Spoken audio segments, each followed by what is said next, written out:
Hello, Hockey World. We are in the middle of, sorry, we're a little bit late today. We're going to start right up, though, because we got a lot to talk about. We got the Western Conference race is getting more interesting. The Eastern Conference race is there. We got some firing, some hiring, some injuries. A whole bunch of crazy things on my notes here today. So let's get right to it. And we might be joined by Kevin Allen. We don't know yet. He's trying to get his thing going, perhaps. If not, we will be joined by Kevin next week for sure. Cool. So here we go. His date is the 18th. 18th of March. You got loud in there. I got what? You got real loud there all of a sudden. I did. Because it was too far away before, probably. Yeah, now it's better, but it was like, whew. Yeah, I'll stay right about here. That's good. Hello, Hockey World. It's Friday, March 18th, 2016. I'm Michael Agello. And I am Eklund, and you're watching the HockeyBuzzCast on HockeyBuzz.com and not the NCAA tournament on any number of NBC channels right now, which we appreciate very much you watching us instead of the NCAA tournament. And I can say that even if you're watching this tape, because probably there's 20 games going on right now, wherever you are. Are you watching it, Mike? Are you into it? I checked it out last night. I'm not a UB grad, but University of Buffalo was in the tournament. They played Miami of Florida and lost, so I checked that out because some of my friends are UB grads. So yeah. I just find it funny though that if you look at the university, it's State University College of Buffalo. They had the emblem on the front of the jersey has State University New York in big letters, and then Buffalo about right. Right. Like they're ashamed of Buffalo. It's like New York State in Buffalo. Yeah. It's like like I was saying, basically, it's the next thing you know, it'll be the State University of New York for a town that's not New York. Well, that's the thing about New York State colleges, not to get off track, but even Cornell is a New York State college, even though it's a Ivy League, I'm sure you know this, but it's like there's a whole state college aspect to Cornell as well. So there's a lot of state colleges in New York, beyond just like NYU and yeah, there's a string of state colleges. I mean, I went to Buffalo State College, which was a teachers college. It's sporting wise, it's Division III, but yeah, there's a whole string of SUNY colleges: Brockport, New Paltz, etc. Yeah. No, it's so I'm enjoying. I mean, I enjoyed Yale winning. That was fun. A lot of friends at Yale, some hockey players who I know that everybody was very into the fact that Yale upset Baylor yesterday. That was fun. And yeah. Today are the two Philadelphia teams. One of the Philadelphia teams is playing right now. Sorry, I don't know what that was. Ooh, what was that? So one of the Philly teams is playing right now in Villanova, and another one in Temple, which is where I went to college for a couple of years, as well. So that's coming up later this afternoon. Yeah, it's funny because they're up in Brooklyn. They're up in Brooklyn playing. So the first round of the NCAA tournament is always interesting, even if you're not a big college basketball fan. I mean, I like college basketball. This year in particular, I haven't gotten into it because my two favorite teams are Duke and Syracuse, and they didn't have they didn't have good years. So I just and I've been concentrating more on hockey for obvious reasons. Yeah, so there you go. Yeah, no, for sure. And I'm really, I mean, I know nothing about it, but I'm doing very well in the pool this year for some reason. And that never makes any sense. Last year, my son did it based on Pokemon characters, which was fun. This year, he did it based on superheroes, which was really fun too. So. But I'm actually doing pretty well. For some reason, I only got 2 wrong yesterday, which is pretty crazy for me. Speaking of superheroes, and I'll just be brief on this, but Henry Cavill, who plays Superman in the new Superman movie, I saw this advertised this morning on Instagram. He posted a picture of him in a Superman shirt, in Times Square, New York, and no glasses, no nothing. So he looked like Superman, not like Clark Kent. Right. Nobody recognized him. He was standing basically in front of this building tall advertisement for Batman versus Superman. And hundreds of people are walking by him, and nobody. That's New York, man. That's New York. So when they say it's implausible that Clark Kent couldn't be, or that Superman could be recognized with just the glasses of Clark Kent, he's proving it wrong by him standing in Times Square and people just walking by. Yeah. You gotta love the Superman thing where the glasses are all that changes, and that is like that does change. It's always been one of my favorites. I mean, and the Supergirl thing, they did the same thing, which is, I love the Supergirl show. It's a really good show. Actually, it's one of my favorites right now. But all right, let's get going here. So we've been talking a lot about the Eastern Conference race, and for good reason, because it's definitely been fantastic.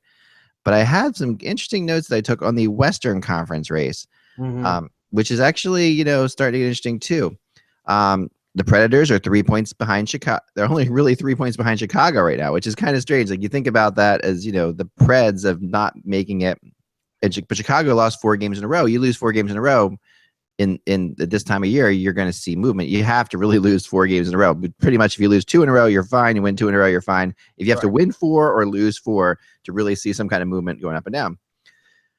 So that's the third spot. The Preds could pass Chicago, which would put Chicago into a wild card spot potentially even.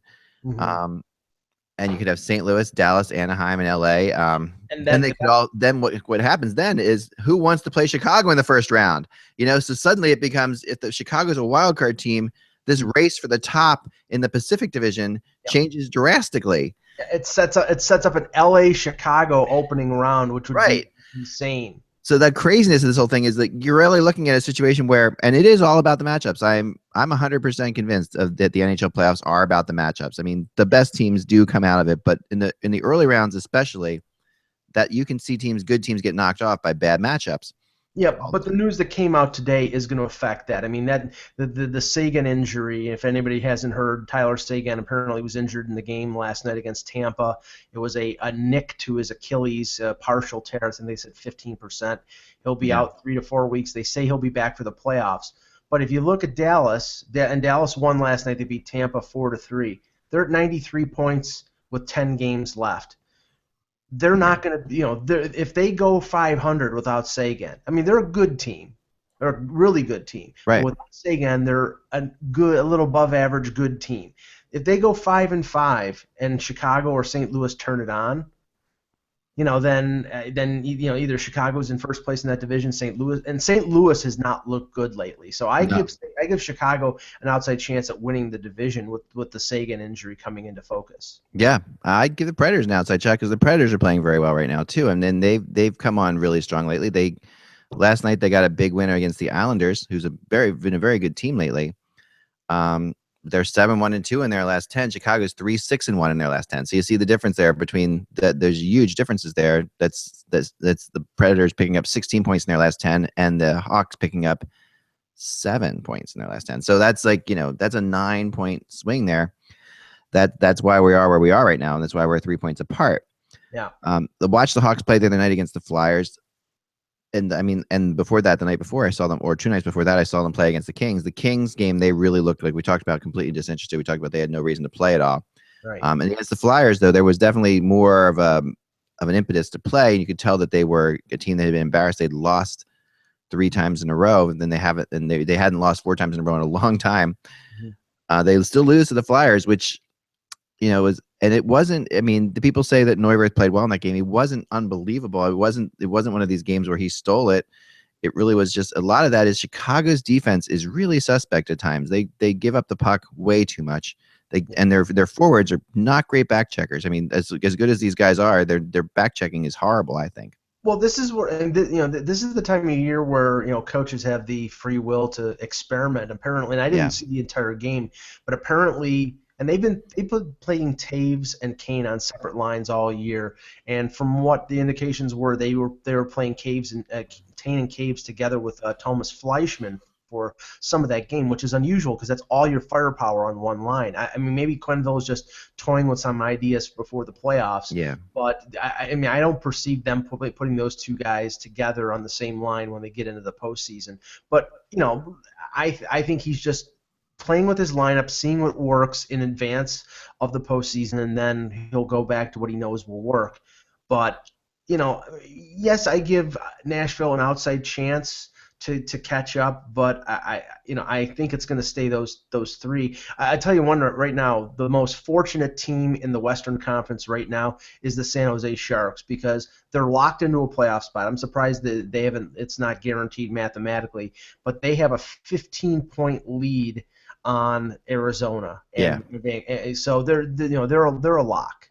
Yeah, they They're are a either lot. going to finish in second or third place in the Pacific. It's either they're going to have home ice advantage over Anaheim, or LA is going to have home ice advantage over them. That's basically all they have to fight for right now. So they have 12 games that's basically tune up before the playoffs. Right, right.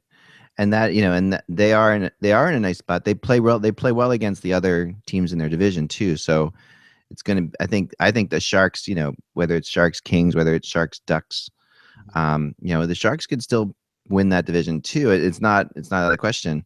That's Uh, 7 points. That's seven going to be a points. lot It's of. hard. I mean, especially because both those teams are very, very good right now. But and I do agree. But I think, and I don't even know if they really want to win that division. I mean, they actually do play well against the other California teams versus them playing the Predators, Right. who have played pretty well against the Sharks. So that there's a lot of different things. I mean, I saw this chart on Reddit, which is kind of cool, which is each team's three most likely first round opponents. Can Hmm. bring this up here and show you. Um, this was really interesting, and it does show some of the matchups as you can go through here. Some of the matchups that we're looking at. So, starting off with right now, Washington's most likely opponent is Philly at 38.9, and the Kings most likely is Minnesota. So with Dallas most likely with Nashville, and that's if Dallas stays at the top. But we've talked about at this point, the Dallas's injury to Sagan, he was out a 15% cut, by the way, to the Achilles tendon. Holy cow! I Yeah. mean, talk about lucky. I mean, that's crazy lucky. I think most of the players in the league now wear those Yeah, Kevlar socks. I wonder if he did, and I wonder if it saved him. Yeah, exactly. I know that. I mean, Dave Boland was wearing it, and it wasn't an Achilles, but it was a or a tendon in his ankle. It was almost completely severed. So I mean, it protects you just so much. Those skates are just so sharp that they probably can cut through most anything. But Right. The biggest thing on this list, though, is yeah, Like you said, San Jose and Anaheim, 89% chance of playing each other right now. yeah. So that's a first round matchup that looks like it could happen. Well, the most interesting battle in the West right now is obviously the one for the last spot. I mean, it's clearly Colorado and Minnesota, and that's it. It's one of Yeah. those teams is going to make it. And Minnesota last night, I don't know if you saw any of the game, Mac. Yeah. They got their butt kicked by the Devils, and then again, it's a case of a team that really has nothing to play for, playing fast and loose with their backup goaltender in New Jersey. And I Yeah. think at the end of one period, it was 4-0. Yeah. I think Dubnik started, and they brought in Darcy Kemper later on, and I think it ended up 7-4 at the end of the game. I mean, that's a costly loss for the Wild. I mean, the Oh Colorado yeah. No, has the to take. Wild and the Wild's main problem. Sorry, we may have to be somebody at our door, but my kids are home today, so we should be fine. Um, the Wild are really getting killed by Dubnik right now. I mean, he's been terrible. I mean, to say the least, he really has not lived up to anything near his last year that we saw, and that's destroying them at this point. And their defense in general is troublesome, but their goaltending is really bad, and that they rode that so much. But like you say, you can't go into New Jersey and lose that game like that. That you can't lose that game at all. For them to go in and have that kind of situation, I don't think either one. It really is very much has been apparent to me that neither Colorado nor Minnesota really want to take that spot. Both have had issues for sure. Well, Neither, they're both flawed teams. yeah, I they mean, are both flawed teams, and I mean, neither of them seems like neither would be a real threat. I would think to win in the first round matchup right now. It feels like that both of them have, if they were to play, most likely LA, or what have you, or I guess most likely Chicago, or who would? no, I mean right now it's like I mean I'm Dallas and LA are pretty close in points. Yeah. So whoever finishes ahead, whoever wins the Western Conference will play the lowest wild card team. So it could be LA, it could be whoever wins the Well, that's Central. one of those things, isn't it? Like you could see the Wild in Dallas being a problem for Dallas. Like you could see that completely. I mean, it's an interesting story, obviously, with the former Minnesota team versus the current Minnesota team, but you also get the idea of there are two teams whose goaltending is suspect, is iffy. There are two teams who have had a history of not being able to win in the playoffs lately. And and Minnesota could just be thrilled to not be playing Chicago. Like that the Wild have just had to deal with Chicago all the time, and that could be something that is huge for them. They feel the same way about Nashville not wanting to play Chicago. Like there's a whole thing with either of those teams. If they can avoid Chicago in the first round, Yeah, they'll I be think fantastic. I think Minnesota would be thrilled to play St. Louis because they've beaten them. Yeah, They'd be thrilled to play Dallas because maybe they'll be playing against, like you said, a team with questionable goaltending, questionable defense, and now Sagan is a question mark.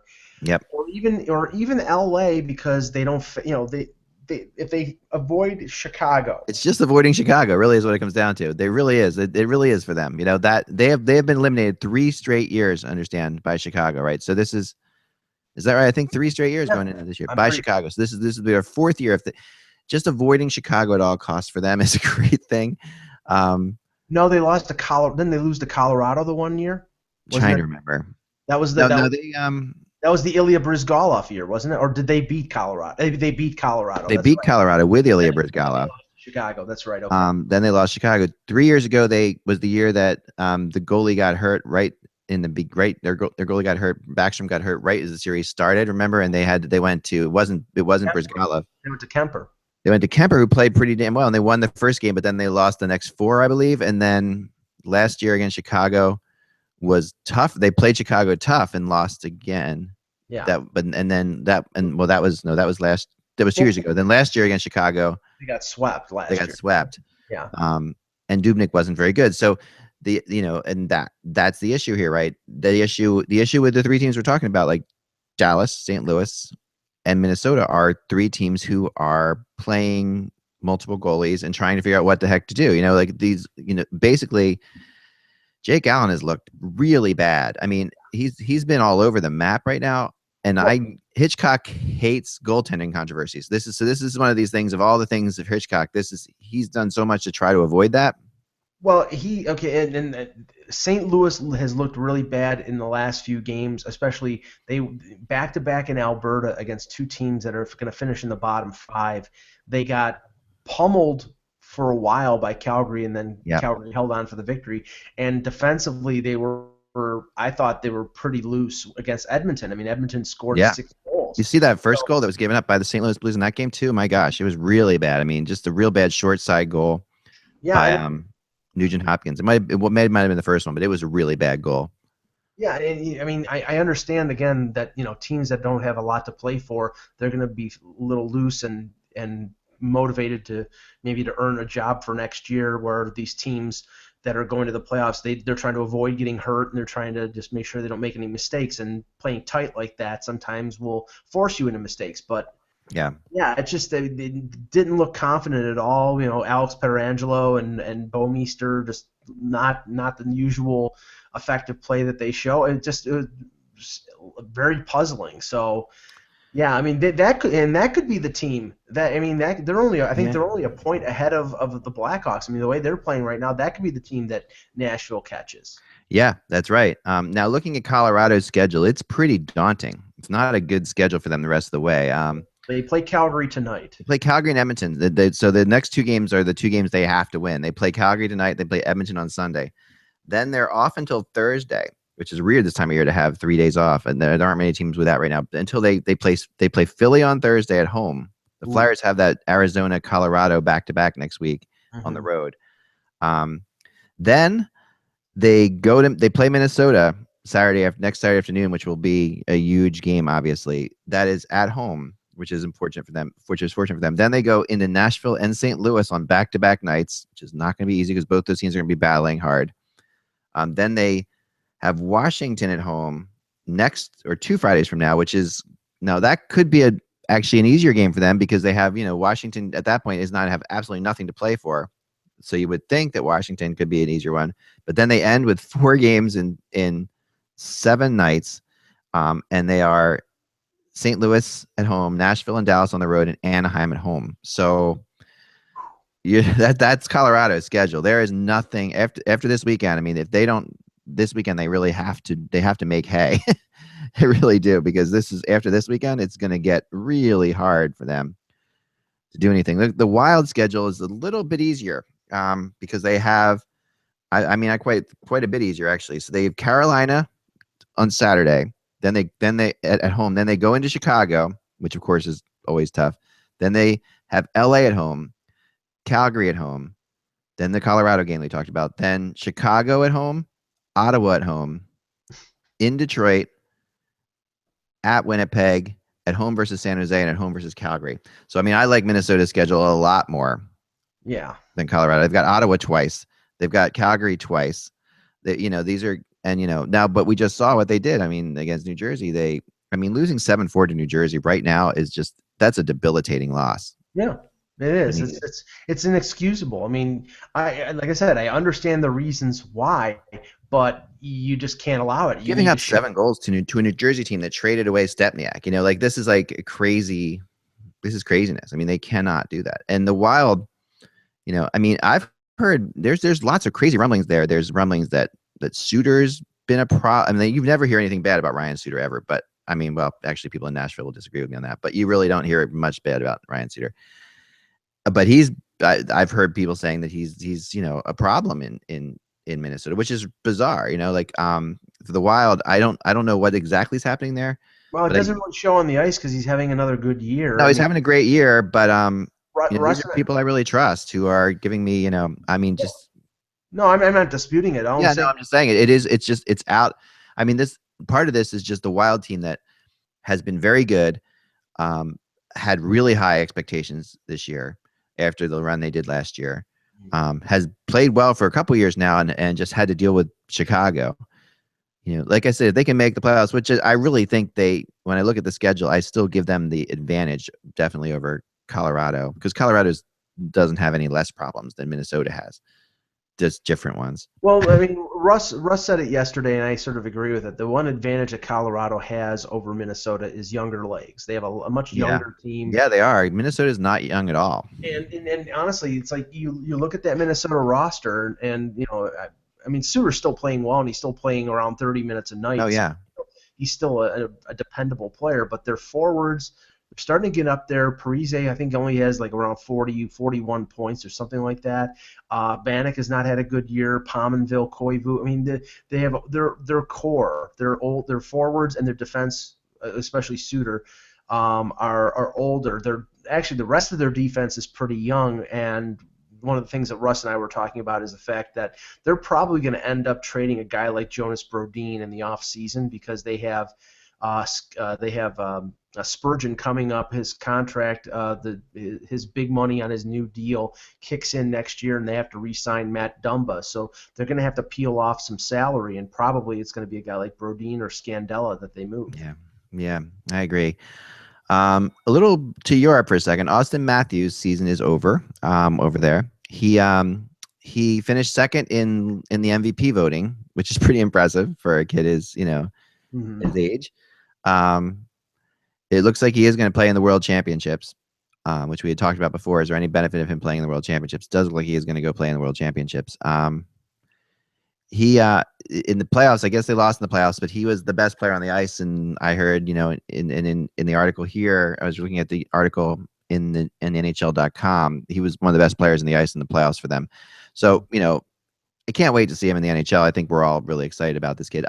To me, he's interesting in different ways. And that was one of the cool things about all these generational quote unquote players that we've seen the last couple of years. They're all very different. I think that, Connor, McDavid has that definite Gretzky, Crosby-esque type thing to him, where he, skates like the wind and is a little bit a mixture of like Crosby and Nathan McKinnon to me. Kind of in the middle there. Jack Eichel is a total Mark Messier type player to me. Like, that's where I see him. He skates. He has his upright skating motion. He's very opportunistic. He's he doesn't give up on any puck at all. He battles like crazy. And now Austin Matthews comes in, who is, to me, more like Lindros or Getzlaff. Where he's just big, very big kid, really smooth skater, really good shot, incredible release, loves to go to the net, isn't afraid to play physical. I mean, just there's so much about Austin Matthews. It's fun to have all three of these stars who could potentially be, on the ice together for that team this summer in the World Cup of Hockey. It would be a fun power play, wouldn't it? So all three of them are so different. Yeah, I mean, and last year obviously Eichel and McDavid go 1-2. I Yeah, mean, not to say that there's a big drop off in the draft that's coming up in June. I was just writing about this. It's like if you get a pick, and I'm talking from the Toronto Maple Leaf point of view, if you get a pick in the top 4 or 5 in this upcoming draft, I mean, Matthews is clearly the number one guy for all the reasons that you mentioned, and he looks to be that franchise cornerstone that a team builds around. A center, a big center who can play 20 minutes a night eventually and score goals and play defense and do all the things. But Puljujarvi and Laine, the two Finnish kids, look to be yeah, just as good in terms of the impact. They're not centers, but they're yeah, wingers. yeah, They're going to be good. And Matthew Tkachuk, who's having a really good year with London, yeah. there's another one. So it's like you look at the top of this draft and that's coming up in Buffalo in June, and I think it's not just going to be Matthews as that potential franchise cornerstone. You've got 3 or 4 guys who could be as well. It's crazy. I mean, every year it seems like that. I mean, people talk about the draft in Philly as being weak, but it doesn't really look that weak in retrospect. No, I saw Ekblad playing last night. Ekblad looks like a He's crazy, isn't 27-year-old. he? I agree with you. I saw him play at the All-Star game. Okay, so here in the watching him play in the 3-on-3 and just the general stuff that they were doing before the All-Star game, and the skills competition. And you really have to remind yourself that he's 19. There is no concept that this kid is 19. It doesn't show at all. Like he looks like a young Chris Pronger to me. And just that's the best, way I can describe it. And In fact, at 19, Chris Pronger was yeah. unformed. Oh yeah, he wasn't where he is, Not where good. Ekblad is. Hard It's for insane. him. Arguably, it's so we talk about this all the time, like if you were to put these guys together in the same draft, McDavid, Matthews, Eichel, Ekblad, where these guys would go if they were all hypothetically the same age, where you would have taken them. It depends on need. It It depends on need because Ekblad could be the most valuable of all of them. I mean, he really could be. Right. Yeah. I mean, you don't get those kind of players. I mean, Chris Prongers don't come around as often as these great forwards come around. Look back to the '09 draft. For Yeah. a couple years after the '09 draft, everybody was saying, "Oh, Tampa made a mistake on Victor Hedman." And it was like Tavares 1, Yeah. Duchesne 3, and now all of a sudden you see once he's fully developed and he's healthy, how impactful a big defenseman like Victor Hedman is. He's having what I would call like a junior slump, not a sophomore slump, a little bit of a junior slump right now, where he's giving the puck away a lot. But he is so. I mean, last year in the playoffs, he was absolutely if Tampa somehow had won that, I would have thought about him as an MVP candidate. I mean, he was that good in the playoffs for them in general. I agree. It's really fascinating to watch. There's so many good players. It's so exciting to be an NHL fan right now. We just live in such a cool era. I don't know if you saw the article on the Score about young Nylander there in William Nylander, but I like this article where he's playing against Yager, I guess coming up against Yager, right? So is this game tonight? No, it was last night. It was last night, right? I'm sorry, yeah. So he talked about how he played against this is the game you're talking about. I'm sorry, I'm an idiot. Ekblad. Yeah, so no, but they're talking about how he played against Yager when he was 10 years old as a goalie on the ice. Really cool. I love those kind of stories. Well, the funny thing was last night, Yager took a penalty. I think it was in the second period because he tackled William Nylander. He was wide open in front of the net, and he tackled him. And I remember his father, Michael, being the center for Yager in New York. Yeah. It was that was when all the Swedish Gretzky stuff came out. Yeah. Oh yeah. That because of his playmaking ability. But it was just funny because Yager's 43 or 44 years old and Nylander is 19, and just the fact it would have made sense that he would have played on the ice with him as a youngster. But yeah, it's stark. I mean, you've got, and honestly, a 44-year-old guy in Yager was. I mean, I know people have said his skating has slipped and maybe he's not the skater that he was 10 years ago, but there were a couple instances last night where he turned on the jets and he caught people from Oh yeah, he's not slow. I mean, he's slow at all. He's not, he's so smart. Like he has learned. I mean, he's taking the shortest distance to from point A to point B. He's not skating any extra skates. To him, he's very efficient in everything he does. Um, and by far, I mean, the one thing you can say about Yager, no one can touch the fact that no one shields the puck with his body better Yep. in the history of hockey The than magic, Yager. the magic butt. Oh my He's gosh, yeah, it's crazy, and he's teaching this. You know, yeah. you see players Barkov doing it, Huberdeau doing it. Pro Yeah. check. Yeah. I Oh mean, yeah, Trocheck too, who's very underrated. I well, I mean, mean, honestly, it's like because last night with the loss, and you see on the non-playoff wall here, the Maple yes, Leafs were the first of the teams to be officially eliminated. not in the playoffs. Oh well, turn in eliminated. your playoff ticket money, guys. I Yeah, know. there you go. But honestly, if you look at the Florida Panthers and what they've done over the last 3 or 4 years, that's again the model of what the Leafs are trying to do. Gabranson third overall, Barkov second overall, Ekblad first overall. I think Huberdeau was third or fourth overall. So you got these 3, 4 young players that you build around, and that's the pain that you have to suffer through. But in the end, if you draft well, and Dale Talon has not only drafted well with those high picks, he's drafted well with those lower picks like Bukestad, Trocheck. They're getting players that can help, and now everything comes together. And that team looked really impressive last Yeah. night with Luongo in goal and some veterans helping them and some support players like Hoodler and Purcell that they acquired at the deadline. That team, if they get the right matchups, they're going to be scary in the playoffs. Oh yeah, no, they are. They need the right matchups, though. There's no question about that. I do agree there. I mean, his assist on Huberdeau's goal against the Flyers was just vintage Yager. I was trying to find a copy of it when I know the Panthers pointed out, and I couldn't get the video to work for me. But he just came down. This is right after the Flyers took a 2-1 lead, I think, in the game, and he comes down the wing.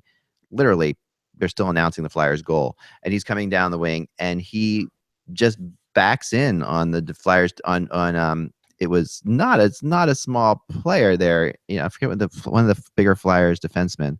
Is it Gudis? No, it wasn't Gudis, who's a whole interesting story in of himself right now. But no, oh crap, Maybe Schultz? Schultz. Thank you. It was Schultz, and Schultz is a big guy, looks like a small guy trying to get to the puck around Yager, and Yager's just backing in, waits for Huberdeau, feeds it back to him, Huberdeau pops it in. It's just one of these plays, like, no one does it like that. I mean, I think the Florida Panthers do have issues in their own end. Yes. Beyond even Ekblad at times will make mistakes for Mm-hmm. sure. You still see it. I saw it, against Flyers.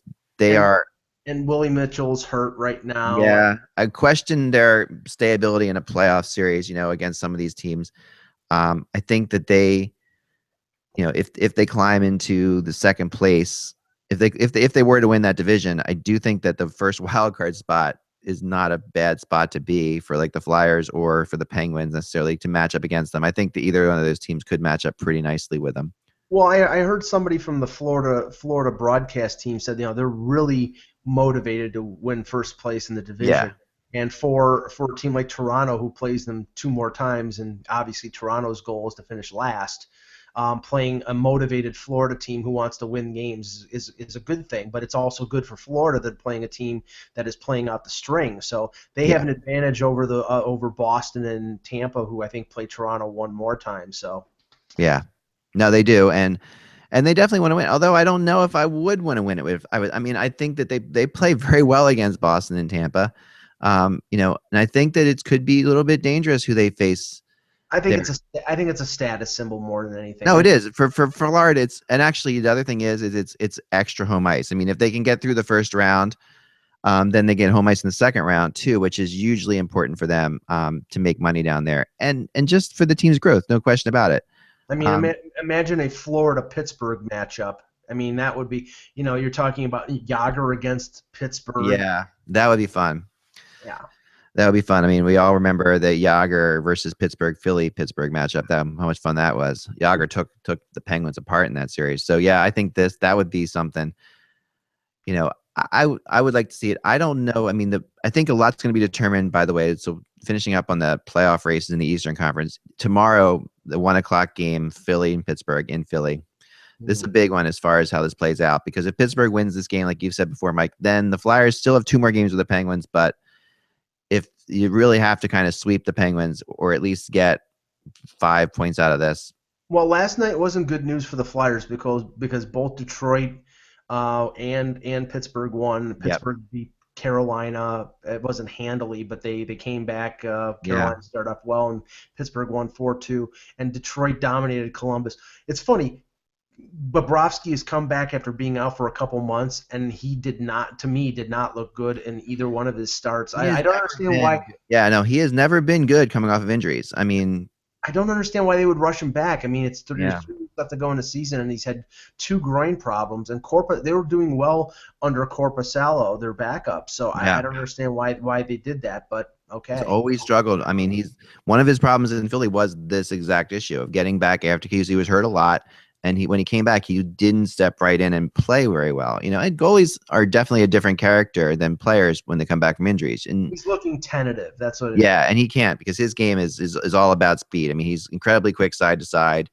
You know, and the Penguins also, you know, I'm not the Penguins. There wasn't the Penguins last night, but you know, it was Detroit. But you know, when Bobrovsky's not playing well, he goes down really soon. And watching the goals last night, you could see it. He is the kind of goalie, not too dissimilar to Michael Neuwirth in Philly. They're very similar goalies in my mind. As when they're off their game, teams are waiting them out, and players will wait them out to go down and then fire it up high. That's the Chicago was doing it the other night on them on Neuwirth pretty effectively. Just kind of missed a couple times, hit a crossbar here and there too. So yeah, I don't know why quite with the rushing Bobrovsky, but this game for Philly and Pittsburgh tomorrow is a huge game. The Flyers have won a bunch of games now in a row. The Penguins are definitely have not been successful against the Flyers over the last several years. This is it's going to be a good one. It's going to have you know, tons of energy. That building is crazy in this rivalry. We haven't seen, like I said, they've only played twice so far this year or so. They've got 3 games still to go. And 2 of them in the last week, one on like the second to last, well, actually the last day of the season. Then the Flyers play on the Sunday after the season because of the rescheduled game against the Islanders. Well, it's funny because Pittsburgh played Matt Murray last night. Yeah. And, I would think that they're going to go with Marc-Andre Fleury against Philadelphia because They will. Yeah. Even though he hasn't had the greatest luck against Philadelphia, he's still. I like Murray a lot. Murray's a very good goalie. But they're not going to expose a rookie to this. No. I mean, this is a very important game. So here's the thing about the Penguins that I've always thought, and is real when watching the game last night, it fascinates me. They tend to be better sometimes without Malkin, which makes no sense at all because obviously Malkin is what he is. But Crosby and Malkin, this is why I've talked about this. I never thought this was a good thing, both these guys on the same team. They're both incredible. It's good in terms of the fact that if one gets hurt, you have another one, right, like this in situation. But when both are healthy, they both want the puck so much that really you run into situations like Crosby seems most comfortable when it's just him. Well, because he's playing more. He's playing more. He's playing in every situation. Right. And there's no question. And you know, I don't want to say Crosby's intimidated by Malkin, but there's a weird thing where he just feels completely. He looks at ease. He looks like he's playing better hockey when Malkin isn't even in the lineup. And Malkin has always looked better when Crosby's not in the lineup too. So, you know, Malkin won an MVP the year Crosby missed all those games. You know, won a scoring title. I've always thought that these are 2 centers that really are just dying to be the only center, like the guy on their team. Yeah, I mean the one problem though is if they end up trading one of them, they're going to have to find themselves a number 2 center to sort of, you know what I'm saying? It's like, oh yeah, you need, like right now Nick Bonino is their number 2 center. Right. I mean, all the pressure is on Crosby, and maybe he enjoys that, but you know he does. You need secondary offense now. You know, obviously Malkin is not secondary offense; he's primary offense, and that might be the thing. It's like he wants to play 20 minutes a night. So does Crosby, and they end up both playing 18 when they're together. And it's more than that. It's more like the mental thing of I am the guy. You know, that really what it feels like with them. The one interesting thing about the Philly matchup without Malkin in the lineup is one of the best battles we have in the NHL is Malkin versus Couturier, which, you know, and this enables the Flyers to put, you know, Couturier on Crosby, which is a big deal. That will help them immensely in Philly, especially when they have the last line change. And Couturier's line is playing very well right now. That line has been actually at times their best line over the last couple of weeks. So the counterattack, and that line's scoring a lot too. Now, you know, it'll be interesting to see how this all plays out. I mean, the Flyers have turned into a fascinating team. Was there any concept? Have we heard anything? I missed it today of the Van de Velde. Is there any consequence to that? I haven't heard anything yet. The only thing I've heard about the matchup tomorrow is that Voracek might be back. Yeah, that's interesting in a lot of ways, and I'm going to see. Like one of the things I haven't been a big fan of Haxtell in is how he integrates players in and out of the lineup. Right now, Russ and I were talking about this yesterday, and like, Yeah. is he going to put Voracek right back with Giroux, even though what is working right now is working? You know what I'm saying? You're going to mess Oh up the line. yeah. I mean, Yeah, I because if would. you put him there, you right now you have the Shen, Simmons, Giroux line, which is playing out of their minds. And then if you the second line essentially has been Raffle with Couturier and Gagne. It's debatable what the second line is. Sometimes that seems to be the second line. I mean, Russ seemed to think that they would replace Voracek with replace Gagne with Voracek on that Yeah. second line, and maybe either move Gagne down or maybe just take him out of the lineup. If they take Gagne out of the lineup, they're insane because he's played so well. He's hot. He's hot, and like He's not just hot. He's scoring huge goals. He's made some really skilled goals. I would definitely move him to the third line, though. I mean, if you're going to do that, I guess you can, But Raffle and Gagne have a real chemistry together too. So do Voracek and Raffle too, because the line used to be Voracek, Giroux, Raffle. So there's that as well. I am still a fan of. I'm a big fan of Simmons, Voracek, and Giroux, even though it does put all of your players sort of in one basket. But then what do you do with Braden Shen? There's a lot of depth. And the crazy thing is this fourth line of the Flyers, which has been, Belmar, Van de Velde, and White, has really been good for them. And this is the first time in a long time the Flyers have had one of those like prototypical fourth lines that you remember from like the Devils days, where this is an energy line that manages to forecheck, and they don't create any opportunities. Will keep the puck in the other zone for a very long time. right. And they've been really good. So, that's done incredibly well. But I just can't think. I don't see how you can pull Gagne out of the lineup. Yeah, I mean, I wouldn't, because I haven't watched every one of the Flyers games. Yeah. But from what I have seen, he's been playing very well. And when you have something working, you have to sort of stick with it. I made the analogy yesterday that going back to the Leafs playoff games back in 2002 when they brought back 4 or 5 guys in the playoffs after they had won the first game of a series. It's like you don't do that because you mess up the chemistry, and I don't know if you just want to do that. Yeah, I agree.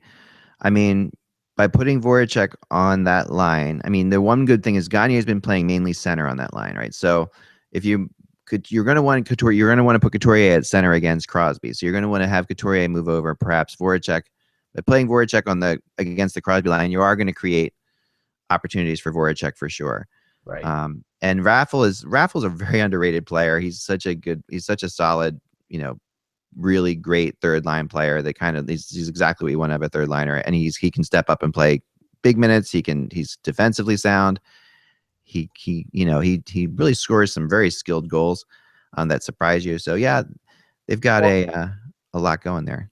Well, the other matchup on Saturday is Detroit going to Florida, and Yeah. I mean, again, Florida's motivated. Detroit is, I mean, all evidence from the contrary from the game last night where they beat Columbus, but Columbus just seemed out of sorts.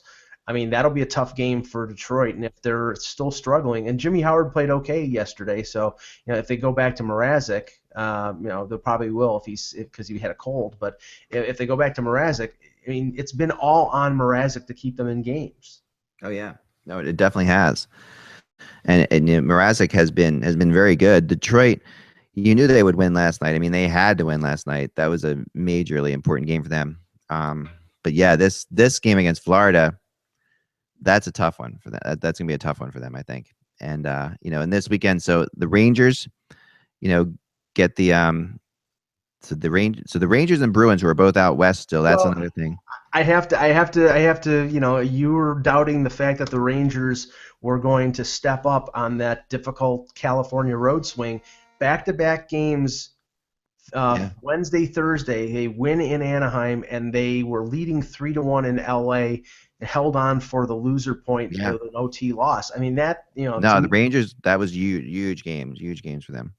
Yeah, I agree. I was surprised by it too. Boston, now they lost their first, but now tonight they have Anaheim. Right. That's going to be tough. And the Islanders, I mean, the Islanders will bounce back as well, but I'm trying to see if my phone's not working for a second. Oh, so the Islanders' next game is because the Islanders are not in this thing either. I mean, people, they played very well, but they are only 5 points ahead of the Flyers at this point. So there's lots there too. I The think Islanders' next game is tomorrow, I think. the Islanders are Oh, they're in locked. Dallas on Saturday night. I mean, Um, that's not an easy draw. I mean, yeah, this thing's still, in my opinion, completely wide open because the whole.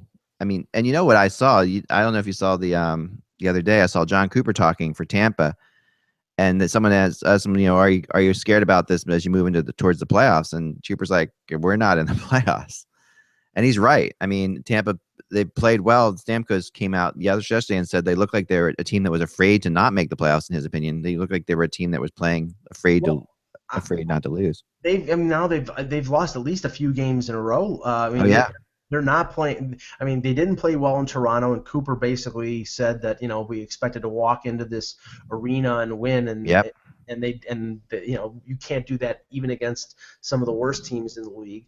And then last night, I mean, they were tied 3-3 in the third period with Dallas before Dallas scored the winning goal. I mean, they just really can't take anything for granted right now. And they've lost two straight. They're 500 in their last 10 games. yep. They're in a tight battle for the top spot in the Atlantic. They have to take advantage. They're not taking advantage right now. Okay, I know it has nothing to do with anything, but you remember they went on their big winning streak right immediately after the decision about Jonathan Drouin, about him Right, right. when he walked away from the team. Yep. Since he came back to the organization, they started to lose again. Right. It's weird. It is strange. I mean, they have an easy schedule the rest of the way. They should be okay. But looking at their schedule, they have Arizona on Saturday, in Arizona. So and then they come home for 5 games in a row. Basically, they only have six. They have 6 games left, but 5 of them, 6 games left at home. 5 of them are next in a row. Next week, Detroit was going to be a tough battle because Detroit plays Tampa very well, always. And they're 10 games over 500 at home, so they're basically Yeah. a 500 team on the road, but 10 games over at home. So the home cooking will probably help them. The New York Islanders in Florida next weekend, and then they have these 6 games. These 6 games that are just that they should win: Toronto, Montreal, New Jersey, Toronto, Montreal, New Jersey. No, sorry, Toronto, Montreal, New Jersey. I was reading the schedule weird. So 3 games that they should win. Sorry about that. Followed by the Islanders, Rangers, New Jersey, Montreal. So they have a pretty easy schedule. But they lost to Toronto. They lost to Toronto. And that's the thing. It's like, with Thomas Greiss in goal, I mean, he's not a bad goaltender. He's not a number 1 goaltender. Yeah. So they have to step it up. And if you look at it, I mean, I don't think they're in danger of falling out of third and having Pittsburgh or Philadelphia catch them for third in the Metro. But I don't think that with the way the Rangers have played on the West Coast, getting 3 of a possible 4 points out of Anaheim and LA, that they're going to catch the Rangers either. So it looks like they're pretty much locked into where they are. Right, they are, and I think they are. But at the same time, I don't know. I have a feeling that we're going to see some crazy changes. I think that it only takes. I mean, the Islanders have they have a tough schedule. They've got to deal. If the Islanders were to fall, the Rangers, they're gonna they have 1 more game out west, but they still have a bunch of games. I mean, I think this feels very unstable. It feels as if we're all thinking that it's Detroit, Philly, or Pittsburgh as the wild card. I would not be shocked if another team somehow slipped down to the wild card. I just think that's because because Pittsburgh's playing very well, the Flyers are playing very well. Well, I mean, Tampa is at 85, the Islanders are at 85, and Pittsburgh is at 84. And Pittsburgh has a game in hand on Tampa. Right. But the Islanders have a game in hand on Pittsburgh. So we'll get a more accurate picture obviously by this time next week. 2 weeks left, but and injuries will take part of this and a few other things. But yeah, right now it's a jump. It's a jump. It still feels like it could go crazy. Let's go to the odd lottery simulator here on our Friday. Okay. All right. So we still have, in this point, we still have the Red Wings are on this list, even though they've won. I guess they're looking at the percentages, right? Right. So here we go. The winner is Winnipeg. They've won a couple times, Russ, followed by Arizona, followed by Ottawa. Wow. It would be Arizona's luck to finish second. I know. And come this close. Yeah, I'm sorry. Instead of being able to sell Scottsdale's Austin Matthews, they'll be able to sell Finland's Jesse Puljujärvi. I know. That would be something. I would wonder if they would try to, if they got to second, if they could possibly move up and make a move there. But yeah, it seems like no one's going to move the Austin Matthews pick. So no, I mean, and not to say Puljujärvi is significant. It's not a slouch or anything like that, but right. But I mean, Winnipeg sees we have Matthews, we keep him for at least 7 years, and that's a guy who's a potential superstar. Right. Puljujärvi is a potential very good player. Right. You don't know if he's a superstar or not. Yeah, no, for sure. All right. Well, that's about all the time we have for today, guys. An interesting weekend ahead for sure. I mean, lots of games for a Friday night. Pretty busy night tonight. Saturday and Sunday, of course, always busy. And we'll be talking via Twitter. Follow closely on Hockey Buzz. We'll be giving you all the latest and filling you in on anything else that we hear. There could be some signings coming up too. I think the Dallas, I just heard, signed someone today, right? They did sign. Yeah, Stephen Johns. He's just a borderline NHL defenseman. Yeah. So you're going to see, this is when you start to see the colleges and some of these other guys sign. Usually, yeah. As the teams get eliminated from their tournaments. I mean, I'll finish with this. David Poile came out on Toronto radio today and says he's, quote, cautiously optimistic that he can get Jimmy Vesey signed. And you know what? Cautiously optimistic means he has no idea. That's funny. I don't know. I'm not going to agree with you on that one. Poile is pretty much, he's pretty straight ahead. I'm not saying he's not straight ahead, but I think if he was confident, he would say he was confident. If he's saying cautiously optimistic, confident though, that's one thing I would say. He's very close to the vest about stuff. Yeah, he doesn't know, and nobody knows. No, I don't think anyone knows. I think that's perfectly fair at this point. But I also don't think. I think where people are making a mistake is just out of hand saying that he's not going to Nashville, because that is still a possibility, and I think that's where people are missing it right now. I don't think that anything's still possible, but it's not as if Nashville is absolutely going to lose this kid. I don't think. No, but it seems like Poile is bending over backwards to like put it out there. Well, he stepped right in our lineup. We're cautiously optimistic. There's no certainty there, and he's sending signals because maybe he thinks he's not signing, and if that's the case, he's a very valuable commodity though for them too. Remember that. So they have, even though eventually someone can just sign him, but I would be surprised if it gets there. If he's not going to sign, he's going to be traded. I do believe you'll see a trade. I agree. Because there are plenty of teams who will jump on him.